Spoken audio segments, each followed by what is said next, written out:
À quel moment une bille rouge va-t-elle enfin apparaître? On considère une urne contenant n-2 billes bleues et 2 billes rouges. On tire les billes successivement et sans remise. Note X, la variable aléatoire indiquant le rang d'apparition de la première bille rouge. On va déterminer la loi de X, plus la probabilité que X soit inférieur ou égal à 3. Tout d'abord, comme il y a n billes et 2 billes rouges, le rang d'apparition de la première bille rouge est un entier entre 1 et n-1.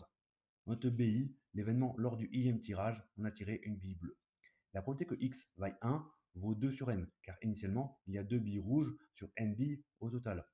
L'événement x égale k veut dire que lors du quatrième tirage, on a tiré la bille rouge pour la première fois. Donc, toutes les fois précédentes, on avait tiré une bille bleue. Ainsi, l'événement x égale k est égal à l'intersection de tous les bj pour j entre 1 et k-1, intersecté avec le complémentaire de bk. On utilise donc la formule des probabilités composées pour calculer la probabilité de x égale k. P de B1 est la probabilité de tirer une bille bleue au premier tirage. Or, initialement, il y a n-2 billes bleues et n billes. Ainsi, la probabilité de B1 vaut n-2 divisé par n. Si on sait que les j-1 premier tirage ont eu des boules bleues, alors on a retiré j-1 boule bleue, il reste donc n-j-1 boule bleue et n-j plus une boule au total. Ainsi, la probabilité de BJ, sachant tous les BI pour i entre 1 et j-1, vaut n-j-1 divisé par n-j plus 1.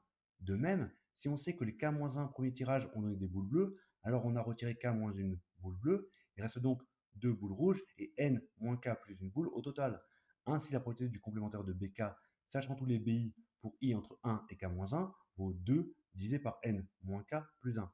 Quitte à multiplier par n-j en haut et en bas dans le produit, on reconnaît un produit télescopique que l'on calcule explicitement. Puis, on simplifie les fractions. Comme on a réussi à calculer la probabilité de x égale k pour tous les cas dans l'univers image, on a bien déterminé la loi de x.